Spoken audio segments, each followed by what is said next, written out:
Bonjour, bienvenue aux entrevues Inspirer l'équilibre. Aujourd'hui, je reçois Catherine Larouche. Bonjour Catherine. Oui, bonjour Hélène. Ça va bien? Oui, ça va bien, toi? Ça va super bien. Alors Catherine, tu es directrice de l'accorderie de Sherbrooke et du Baobab Café de Sherbrooke. Oui. J'aimerais ça que tu nous expliques un peu c'est quoi une accorderie, c'est quoi le Baobab Café. Et puis, j'aimerais ça que tu nous expliques aussi un peu qu'est-ce qui t'a amené à travailler là. Oui, en fait, l'accorderie de Sherbrooke, c'est un réseau d'échange de services qui fonctionne à l'aide d'une monnaie sociale qui est une moneta.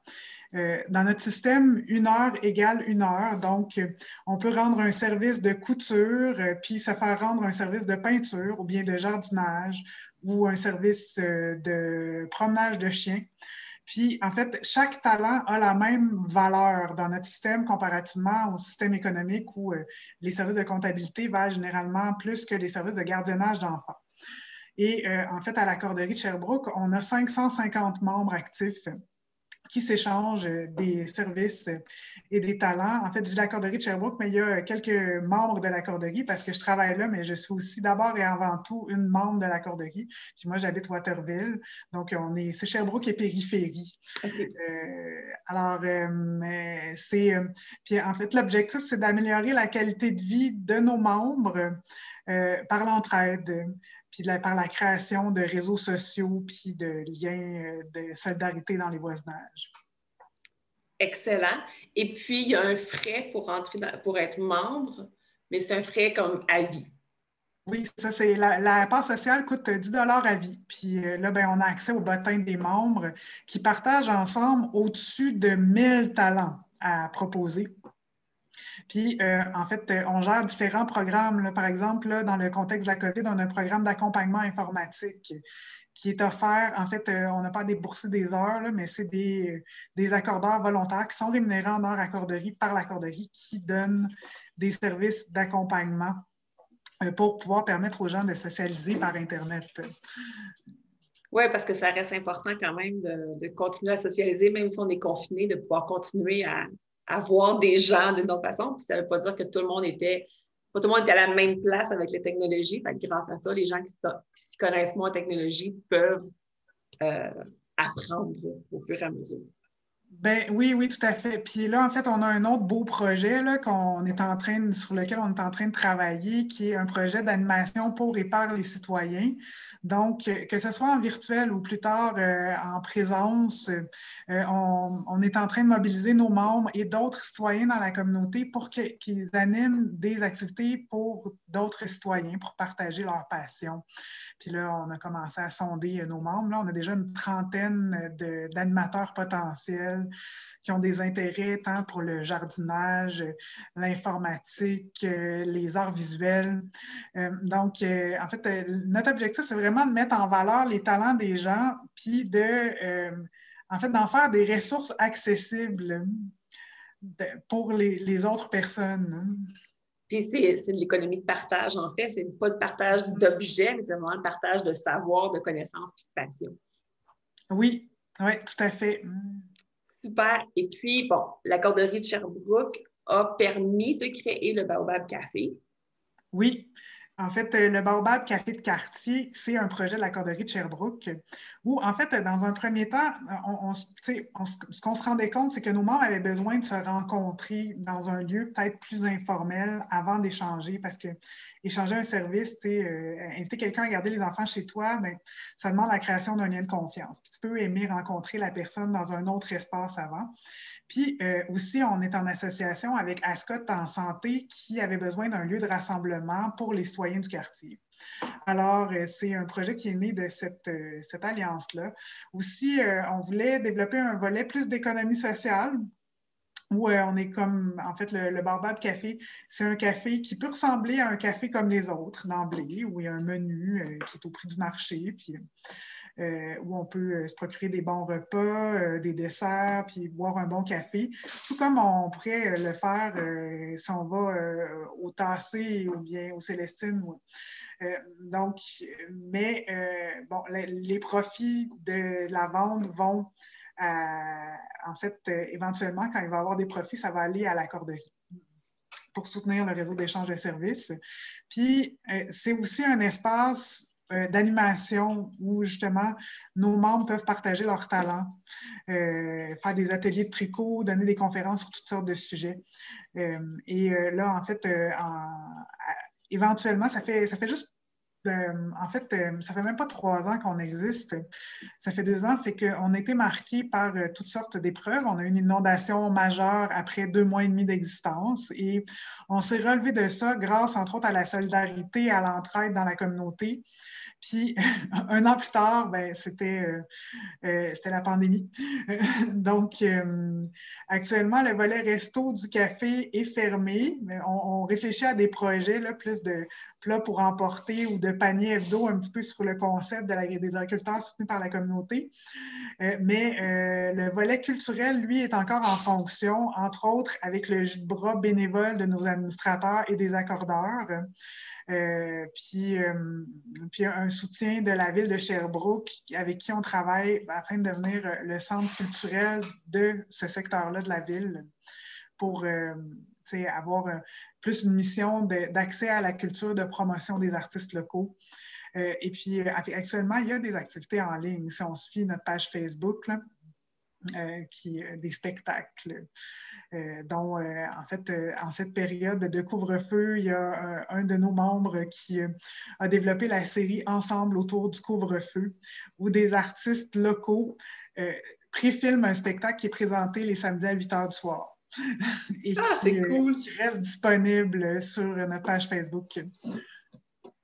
Et c'est ça, le Baobab, c'est vraiment un milieu où on peut se rassembler, on peut aller, quand c'est ouvert, en dehors de la COVID, où on peut aller travailler de jour, où on peut aller manger, on peut se rassembler. Il y a des jeux de société pour les enfants, il y a des jeux même pour que les enfants puissent jouer. Donc, c'est vraiment un lieu de rassemblement, un lieu de proximité, parce que oui, c'est beaucoup pour les gens du quartier, mais on peut venir de partout pour y aller, là. Et, on peut louer des salles, on peut louer une petite salle, en tout cas. Donc, il y a une petite salle, il peut se passer plein de choses en même temps. Là, une réunion d'un comité citoyen dans la petite salle en arrière, un club de tricot, des gens qui ont envie de jouer au Scrabble. Donc, c'est un milieu qui est animé par les citoyens en tant que tel. Tant la corderie que le Baobab, c'est vraiment un milieu communautaire et d'économie de partage. Oui, tout à fait. Puis c'est un lieu aussi où il y a des artistes qui peuvent se produire, puis dont on est très, très ouvert à l'accueil d'artistes de la relève. Oui, parce qu'en plus, c'est accessible comme endroit. Donc, tant l'endroit que quand on veut faire une activité. Donc, ça permet justement aux gens qui ont moins le budget de pouvoir faire des spectacles, de pouvoir faire des conférences, des choses comme ça. Fait que... Ben oui, puis ça permet aussi, tu sais, comme c'est une petite salle qui a, ben là, on est en train de s'équiper davantage, mais c'est une petite salle simple et chaleureuse, ben ça permet aussi à des gens d'offrir des spectacles à un coût très, très abordable. D'ailleurs, FFPH devait faire des conférences au Baobab. C'est reporté, c'est sûr qu'on va les refaire quand ce sera possible, mais c'est tellement dans nos valeurs, l'endroit, c'est tellement dans nos valeurs, la façon de fonctionner de la corderie et du Baobab, que pour nous, c'était comme juste logique qu'on les fasse là, nos événements. Donc, oui. On parle du partage depuis tantôt. Je pense que c'est quelque chose qui est comme important dans tes valeurs. Oui. Parce que tu as fait un switch dans ta vie. Oui. Et puis, vous aviez une maison en ville. Et... Ben, en fait, on avait une maison au village. Au village, c'est ça, OK. Oui. Et puis, vous avez décidé de vendre la maison et d'aller vivre dans un des 2 premiers projets de condo coopératif. Donc, explique-nous un peu de c'est quoi le projet de condo coopératif? Et puis, ce switch-là que tu as fait, parce que vous êtes parti d'une maison à plus petit. Oui, en fait, les condos coopératifs, c'est des coopératives de propriétaires. Donc, en fait, c'est un petit peu un hybride entre le condo puis la coopérative d'habitation. Puis c'est en fait un concept qui a été créé parce que ce qu'on se rend compte, c'est la coopérative d'habitation, on essaie de joindre vraiment des ménages revenus faibles ou moyens.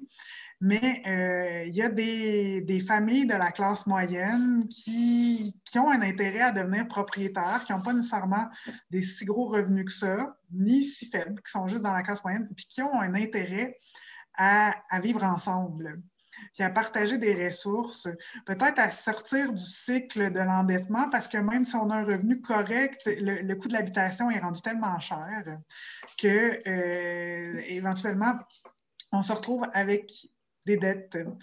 Puis, donc, c'est un petit peu à la base pourquoi les coopératives de propriétaires ont été créées.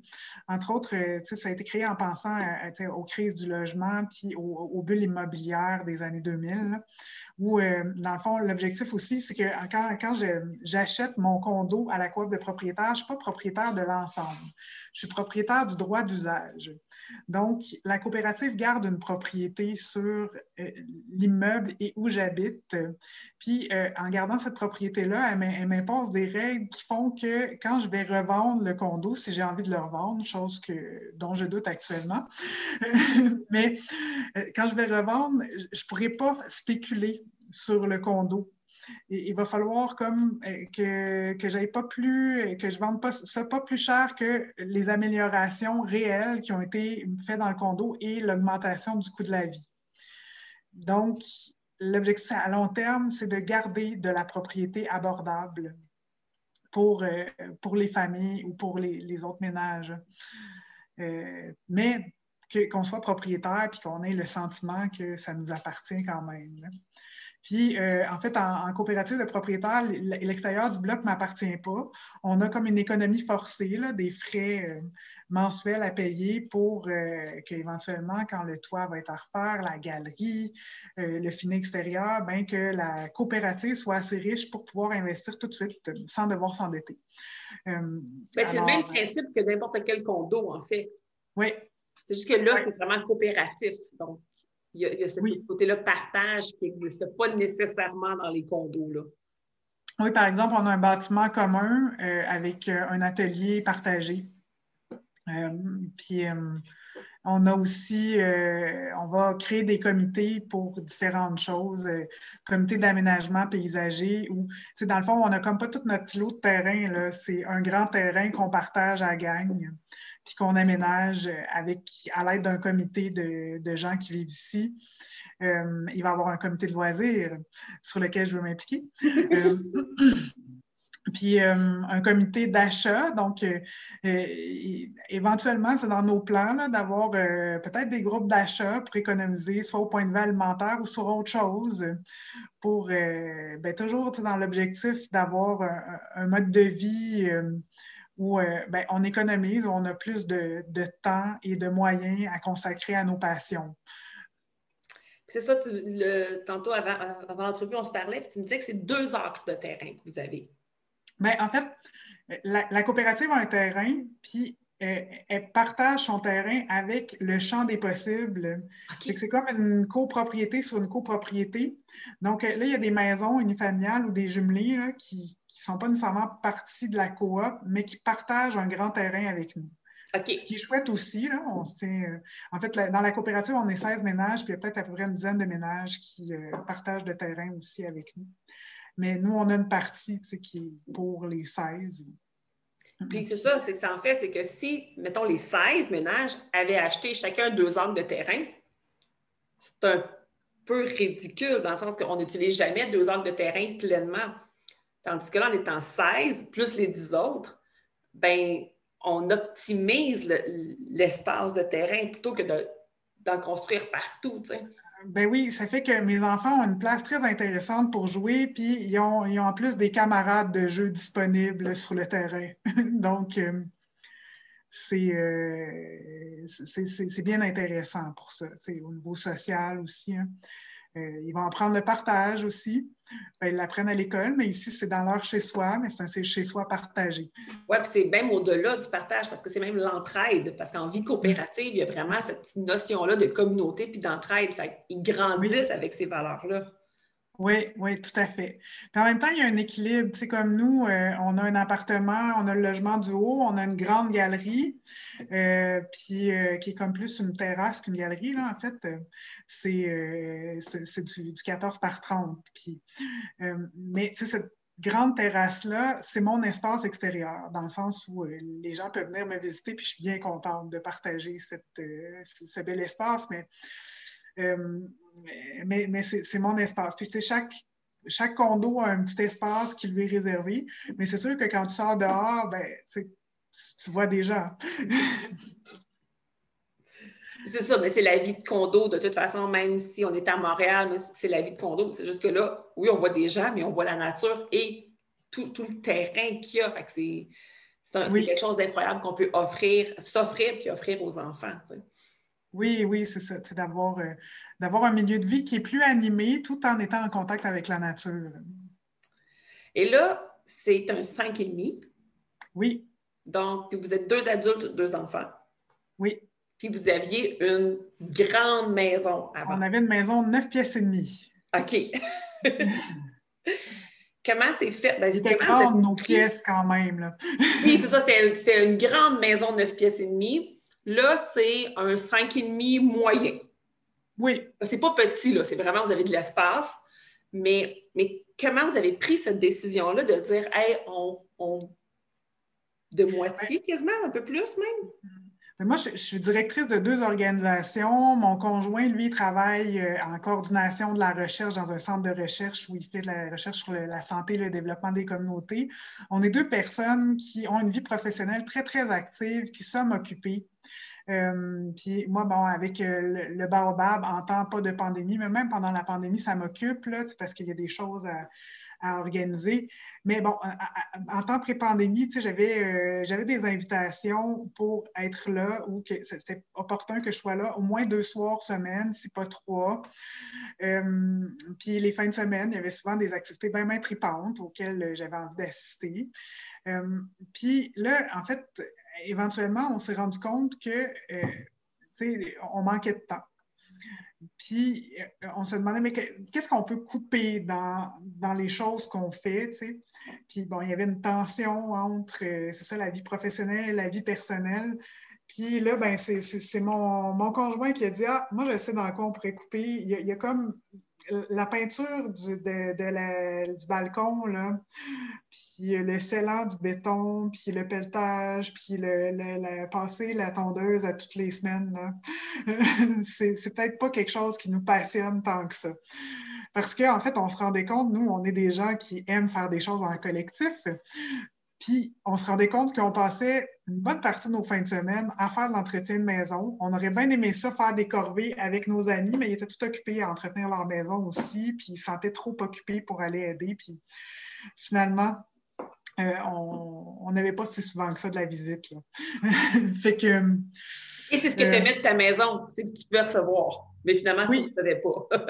ben c'est ça, j'aimais ça quand je recevais, mais là, tu sais, ça arrivait une fois par mois, fait que finalement, puis là, ben, par exemple, à l'été, on avait une grande cour superbe avec une piscine, puis en fait, on a donné notre clé à tout le voisinage parce qu'on trouvait ça un petit peu absurde d'avoir une piscine pour une famille qu'on utilise un maximum d'1 heure dans la journée quand il fait chaud. Puis, en fait, c'était le fun, là, aux anniversaires des enfants. Puis, mais dans les fêtes, moi, je me suis rendu compte que ce que j'aime, c'est aller en camping dans le bois l'été. C'est pas nécessairement de regarder le beau paysage avec la piscine. Donc, je trouve ça le fun, mais ma passion, c'est plus d'être proche de la nature. Je trouvais que mon terrain est un peu domestiqué, là. Il était trop rangé pour moi. On a fait des efforts de laisser aller, là, parce que quand on est arrivé, c'était juste du gazon. Euh, mais tu sais, puis d'aménager le terrain, de passer bien du temps à finalement travailler tout seul, ben, c'était peut-être pas dans ce qui nous inspirait, nous. Ici, on va faire de l'aménagement, mais on fait ça en gang. C'est comme plus le fun. C'est une fête. Tandis que Ouais, c'est ça. l'aménagement... Tu sais, tu t'aimais recevoir, puis là, vous allez être en gang pour faire les choses. Puis c'est pas toutes les fins de semaine non plus, parce que j'imagine que chacun a des rôles à jouer. Puis, donc, c'est Mhm. moins répétitif comme besoin d'entretenir. Oui, ben tu sais, on a un terrain qui est. Nous autres, c'est pas le 2 acres au complet qui est en gazon, là. Il va y avoir un petit patch de gazon. La plupart du terrain, tu sais, il y a un milieu naturel, humide, on laisse comme il est. Donc, en fait, pour faire notre petit patch de gazon, on va être 16 Oui, c'est ça. familles, dont je ne sais pas combien on est d'adultes, là, au moins 30, tu sais. Donc, ben, peut-être pas 30, il y a des monoparentales. OK, Mais, ouais. Mais quand mais même, vous êtes en groupe. ben oui. Donc, on va pouvoir se séparer ça, là, pour ne pas avoir à le faire à toutes les fins de semaine. C'est ça. Fait que, tu sais, c'est une rotation, puis juste de le faire, de préparer les choses, tout le kit, ben, ça fait que plutôt que de te prendre 3 heures, ça en prend moins, tu sais. Donc, Oui, le temps que vous économisez est incroyable, là. ben oui, oui, c'est clair. Ça fait plus de moments en camping. Oui. Fait que ça, c'était comme l'élément déclencheur de dire on veut partir de où on est pour aller quelque part où est-ce qu'on va avoir du temps. Oui. Puis, en fait, ben, l'élément déclencheur, oui, on avait cette réflexion-là, puis on savait que le projet, en fait, on a déménagé un coin de rue. Fait qu'on OK. l'a vu évoluer le projet. Donc, c'était vraiment pas parce qu'on cherchait une place, parce que notre maison était bien correcte, là. C'est pas parce qu'on cherchait une place où vivre à Waterville. C'est vraiment le projet qu'on s'est dit, ben ouais, dans le fond, ça convient plus au mode de vie qu'on a envie d'avoir. C'est que on a toujours été plus attirés par le développement collectif, euh, par un mode de vie simple. Puis on l'a vécu. En fait, on a eu 2 maisons, 2 bungalows là, avant ici. Puis notre premier, on n'avait pas encore d'enfants. On a fait des rénaux de fond en comble. C'est un beau trip créatif, mais encore là, ben, oui, on était bien, mais la maison unifamiliale, c'est un mode de vie qui te pousse à une solitude qui est porteur d'isolement parce qu'il y a beaucoup de choses à penser, puis c'est comme juste toi. Oui, c'est C'est juste ça. ta famille. Puis oui, on a le réflexe de dire ah, je vais pouvoir recevoir, je vais pouvoir. Mais finalement, comme tu dis, on manque de temps, ce qui fait Mhm. que on reçoit moins. Fait que, oui, c'est quelque chose qui fait qu'on n'est plus toute seule comparativement ben, vivre en appartement, les condos. Puis là, les condos coopératifs, ben, tu es propriétaire, mais en plus, c'est tous les avantages, en fait, là, de la Ben, vie en gang. oui, c'est vrai, tu sais, dans le fond, quand on faisait des rénovations sur nos bungalows, on disait, ah, ben, ça va être le fun quand on va recevoir, tu sais. Puis, mais là, finalement, on était comme souvent, on n'avait pas le temps, tu sais. Puis là, tout le monde avait leur maison unifamiliale, puis voulait recevoir. Fait que de toute façon, tu ne reçois pas si souvent que ça, tu sais, Non, si tu... c'est ça. Mais là, OK, la décision est prise, on rapetisse, mais là, Mhm. il faut se départir d'objets parce que c'est sûr que notre maison 9 pièces est meublée complète, là. Oui, Ça ne rentre pas dans le 5,5, là. non. C'est quoi les choix qu'on fait? Ben, c'est quoi les choix qu'on fait? Premièrement, quand tu as une maison depuis plus que 10 ans, tu as des pièces qui ne servent qu'à entreposer des affaires qui ne te servent pas. Fait que là, ben, on commence par trier regarder dans ces pièces-là dans lesquelles on ne va jamais. Puis Oui. on donne ou on vend. Nous autres, on a beaucoup donné, hein, les choses qui ne nous sont pas utiles. Comme ben, on a déménagé entre 2 maisons, il y a des meubles qui ne fitent pas dans la maison. Puis qu'on n'aimait pas tant que ça, finalement. Donc on se départit, premièrement, des gros morceaux, mais aussi, on a fait le tour. Nous, on est des grands, on est des intellectuels et des lecteurs. Donc, on a fait un petit tour de nos livres. Là. On se dit, bon, si je ne l'ai pas lu depuis mon cégep, peut-être que on va garder une coupe de classiques, là, mais il y a peut-être des choses, qui m'intéressent moins, là, comme mon livre de mathématiques de telle année. Là. Je suis C'est pas un sûre que. désencombrement forcé, en fait. Ouais, Forcé volontaire, là, on s'entend, là. Mais là, c'est ça. tu réalises que tu n'as pas le choix, là.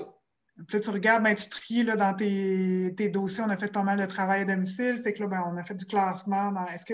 Qu'est-ce que j'ai besoin de garder là, dans mes dossiers professionnels? Peut-être que le projet que j'ai fait il y a 10 ans, ben, c'est correct. J'ai des dossiers informatisés, puis je vais me retrouver là. Ouais, fait que c'est vraiment de regarder les objets. Puis c'est un processus quand même. Ça fait un peu plus qu'1 an là, qu'on a choisi ça. Donc, c'était un processus qui a duré toute l'année, de se départir de choses qui n'étaient pas nécessaires, puis de faire le tri. Donc, c'est ça. Fait que c'est 1 an de désencombrement avant de vraiment faire le move. Oui. Puis là, Ouais, j'imagine pour que... nous, on a eu l'année. C'est sûr qu'avec la COVID, il y a eu des retards de construction, là, donc, mais dans le fond, on était contents parce que ça nous laissait plus de temps pour bien faire les choses. Mais là, puis là, j'imagine qu'une fois qu'on a désencombré, on est super content. Puis là, on arrive à la maison, dans une nouvelle maison, puis j'imagine qu'on désencombre encore. Ben oui, il y a encore des choses qui ne rentrent pas. C'est ça, OK. Donc, mais on n'était pas pire, là. Il y en a plusieurs dans le projet qui étaient... en fait, il y a 2 types de ménages ici. Ben, je dirais 3 types. On a 2 couples de retraités, donc eux, ils ont un vécu différent. Il y a les familles que c'est leur premier achat de propriété. Puis, il y a les gens comme nous, il y en a plusieurs aussi qui ont déjà eu une maison puis qui sont tannés de la vie de maison. Donc, dans ceux qui sont tannés de la vie de maison, on a des voisins très sympathiques qui nous ont dit « Ah, nous autres, quand on est arrivés, il y avait une pièce qui avait des boîtes jusqu'au plafond. » Fait qu'il a fallu qu'ils continuent à désencombrer quand même beaucoup en arrivant ici. Nous autres, on avait fait une job pas pire. Là. On est capable d'utiliser toutes nos pièces, c'est juste qu'il y a des choses qui traînent, que là, on se dit je ne sais pas trop où ranger ça, mais dans le fond, j'ai vraiment besoin de ranger ça. Mais là, on va attendre que Estriade réouvre pour Oui. pouvoir aller porter ce dont on n'a pas besoin qui pourrait servir à des gens qui commencent dans la vie. Là, Oui, c'est ça. Puis que vous savez que vous, de toute façon, ça ne rentre pas puis vous n'avez plus besoin. C'est ça. Puis là, Oui, ça nous aide à faire le tri. Ça? Oui, c'est ça. Puis comment on organise ça maintenant pour les choses qu'on doit rentrer? Parce que j'imagine que vous avez optimisé chaque pièce.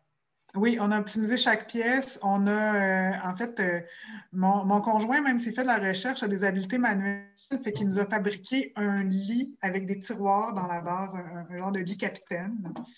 Pour notre chambre à nous. Il a fabriqué aussi des tiroirs roulants là, pour aller en dessous du lit à 2 étages des filles parce que... Puis on avait des lits qui étaient capables de se superposer à la base. On ne savait pas ce que l'avenir nous réservait, mais quand on avait acheté les lits des filles, c'est la même marque, puis c'est des lits qui pouvaient être soit côte à côte ou dans des chambres différentes ou superposés. Okay. On a aussi acheté une commode d'escalier pour monter au lit superposé au 2e étage. Puis, ouais, c'est ça. Il y a certains meubles pratiques qui vont parfaitement pour ranger ce dont on a besoin, qu'on a acheté. T'sais, on s'est débarrassé de certains meubles qui étaient moins pratiques et qui n'étaient pas optimaux dans l'espace. Puis, on en a fabriqué ou acquis d'autres qui sont comme pratiquement faites sur mesure pour notre espace ici. Oui, puis qui servent à plus qu'une chose idéalement. Oui. Oui. Par exemple, on s'est débarrassé de notre divan, puis maintenant, on a un futon. Donc, on a bien hâte de pouvoir recevoir après la COVID sur notre beau futon. Fait que là, les 2 filles ont la même chambre, partagent la chambre. Oui. Vous avez votre chambre. Oui. Il y a le bureau. Oui. Puis après ça, il y a salon, salle à manger, cuisine. C'est ça. En fait, l'espace, là. En fait, notre bureau, ça a été la compression de tout notre sous-sol. Tu sais. OK. On a rentré notre sous-sol dans le bureau. Fait qu'il sert à plus qu'une chose. Oui. Oui, qui sert à la fois comme bureau, comme salle de télé. Comme salle d'invité aussi, il y a un futon aussi dans ce bureau-là. Donc oui, c'est d'optimiser l'utilisation d'espace. Fait que dans le salon, il y a un futon. Puis dans le bureau aussi. Fait que dans le salon de bureau aussi. Donc, vraiment, le goût de recevoir est encore, tu sais, c'est vraiment dans ce que vous voulez. Le goût de recevoir est là, puis on va mieux recevoir que dans notre sous-sol pas fini, tu sais, puis... Dans le fond, ici, toutes les pièces sont belles. Puis c'est pas très long faire le ménage. Donc, oui, tu sais, le goût de recevoir, de socialiser, d'être confortable, même si c'est plus petit, est vraiment très présent. Puis il y a du terrain pas loin pour ceux qui veulent faire du camping, comme la visite qui voudrait faire du camping pourrait faire du camping sur votre... Ben, il va falloir qu'on se grille de règles collectives en lien avec ça, là, qu'on voit qu'est-ce qu'on accepte, puis comment. Mais oui, ça va être à discuter. Ben, c'est sûr qu'il y a du terrain. On ne veut pas qu'il y ait dans le milieu humide, là. Il y a des espèces protégées là. Mais il y a de la place pour jouer, pour recevoir, certainement. Fait que vous êtes parti du bungalow, la petite maison de famille et tout, pour vous rendre dans une place où il y avait moins d'espace, mais une plus grande qualité de vie. Oui. Puis qui répondait, j'imagine, parce que je pense pas que ça réponde toujours à 100% à ce qu'on aspire, mais quand même énormément, là. Oui, qui répondait plus à ce qu'on aspire. Nous autres, pour nous, la maison unifamiliale, c'était un second choix. Tu sais, dans le fond, il y avait juste ça disponible pour une famille qui était relativement intéressant comme espace. Mais le projet de coop de propriétaires correspond davantage au mode de vie qu'on va avoir. Effectivement. Puis, au point de vue financier, c'est économique aussi. Donc, ça fait qu'on se dégage des ressources plus pour faire des activités qu'on aime. On se dégage du temps, puis on se dégage des sous aussi. Peut-être qu'on va se sentir comme un peu, qu'on va dire qu'on va louer un chalet en forêt l'hiver, parce qu'on va avoir dégagé cette marge de manœuvre-là. Oui, c'est ça. C'est que ça permet, en plus de faire... Bien, c'est un choix, en fait. Il y en a qui vont choisir de gagner moins ou de justement avoir plus d'argent pour pouvoir faire des activités qu'on a le goût de faire puis qu'on n'avait pas le temps puis pas l'argent. Oui, tout à fait. Donc, là, il y a 2 projets au Québec comme ça. Bien, à Sherbrooke, en Estrie. Les 2 sont en Estrie. En fait, c'est les 2 premiers au Québec. Je pense au Canada même, hein? Et puis je pense au Canada, oui. Oui, OK. Donc, c'est des projets pilotes. Oui, il y a Havre-des-Pins qui a été le premier à Sherbrooke, puis nous, c'est la coopérative des prés, dont les premiers habitants sont arrivés en juillet cet été. OK. Donc, c'est vraiment tout nouveau, là. Mais nous, le bloc a été prêt en décembre. OK. Et on habite depuis le 15 janvier, donc on vient juste de déménager. C'est vraiment tout nouveau. Fait que là, tu sais, c'est l'adaptation pour tout le monde, pour les enfants, mais j'imagine que les enfants sont quand même très excités, là. Oui, les enfants sont bien contents de ce choix-là. C'est sûr qu'il y a eu un petit peu d'hésitation, un petit peu de nostalgie par rapport à l'ancienne maison. On a passé des beaux moments, mais en général, nos enfants adhèrent. Puis, c'est sûr qu'à 4 ans, la petite cocotte, elle suit. Oui. Mais celle de 9 ans, elle nous le dit qu'elle trouve ça bien comme place. Puis, aussi la proximité des amis. En arrière, dans le champ, il y a des parents qui ont fait une patinoire. Fait qu'on a comme accès à une patinoire dans notre cour arrière. En plein milieu, avec des arbres et des herbes. Là, c'est assez... c'est un cadre naturel. Ben oui. Puis, le fait que vous êtes déménagé pas loin, ça n'a pas perdu ses autres amis, ou elle n'a pas changé des serments d'école et tout, donc c'est un transfert qui se fait quand même bien. Oui. Puis, j'imagine que pour ce qui était du matériel, ils ont participé, mais j'imagine qu'il n'y a pas nécessairement tant de choses que ça qui ont dû se départir, eux, en tant qu'enfants. Il y a des jouets, donc on s'est départis quand même parce que tout ne rentrait pas. OK. Donc, comment ça s'est passé? On a des enfants qui se sentent favorisés. Là, ils n'ont pas OK. trop de difficulté à se départir de choses.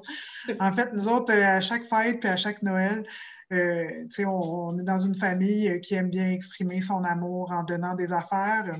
Puis on a comme plus un contrôle à faire par rapport à ça. J'ai l'impression que le fait que j'ai des enfants qui ont vraiment le sentiment de manquer de rien dans la vie, ça a peut-être aidé à laisser tomber certaines choses. Puis on dit, on va les donner à des enfants qui en ont besoin. Puis, oui, c'est ça. C'est des enfants qui avaient déjà cette mentalité-là. Fait que c'est pas drastique de dire on part d'un grand, grand luxe confort à une autre sorte de luxe et confort, mais c'est quelque chose qu'ils connaissent déjà, l'économie de partage et tout, fait que de partager. Oui, puis quand on a ouvert le Baobab a hérité de plusieurs jouets de mes enfants. Fait que s'ils veulent les revoir, ils ont juste à retourner au Baobab quand ça va ouvrir, puis ils vont revoir leurs jouets. Fait que... il y en a certains qui sont allés chez Estriade dans notre processus ici de transfert. Mais tu sais, on les fait, peut-être moi la plus jeune, mais même on les consulte, on dit ça, est-ce que tu joues vraiment avec ça? Puis tu sais, ils disent, ah, non, pas tant, ça j'ai moins d'intérêt pour ça. Donc... Le fait d'avoir une maison plus petite risque de faire aussi que les cadeaux, justement, des choses comme ça, les gens vont y penser à 2 fois avant de donner des objets qui prennent de la place. Hein. Oui, ben nous, on va leur faire penser que... Oui, c'est ça. Il n'y a pas beaucoup de place ici. On a bien hâte à la fin de la COVID pour qu'ils puissent leur offrir des activités là, oui. à faire avec eux. Ce qu'on a essayé de les enligner vers avant la COVID, là, de toute façon. Parce que, ben, tu sais, puis il faut s'orienter vers des cadeaux utiles là, aussi. Hein. C'est comme des patins, des choses qui, de toute façon, sont... dont elles ont besoin. Oui, c'est ça. Ou des vêtements. Mais c'est ça. Oui, on aimerait ça qu'ils puissent avoir plus des cadeaux de moment que des cadeaux d'affaires. C'est ça. La situation présentement avec le COVID, moins, mais votre nouvelle situation avec le condo plus petit va favoriser la compréhension des gens autour. Fait que c'est vraiment que du positif pour vous autres, cette décision-là. Oui, c'est ça. Ça va pousser ça va nous pousser à communiquer ça. Qu'ils ont moins besoin de choses maintenant. Hey, Catherine, c'est déjà terminé! Ben, excellent. Ça a été un plaisir. Je suis vraiment contente que tu nous aies pu parler autant de la corderie. Ça aurait pu être 3 sujets totalement, 3 entrevues complètes, tellement il y a des choses à dire sur la corderie et tout. Et le condo, parce que c'est ça, en plus, tu me disais que c'est un condo qui est lead et tout, donc on aurait pu en parler longtemps de tout ça. Ben oui, on n'a comme pas vu le côté écologique. Ils iront voir le site. Oui, exactement, parce que c'est ça, il y a un aspect écologique et tout avec ça, donc c'est vraiment un super beau projet, j'espère de tout cœur. Moi, je connais celui de Sherbrooke, je l'ai visité et tout. J'espère de tout cœur que ces 2 projets-là vont être aimés, qui vont être des beaux projets, qui vont faire d'autres petits partout à travers le Québec, le Canada et même le reste du monde. Donc, oui. Hey, oui, c'est clair que c'est des beaux projets. Merci, Hélène.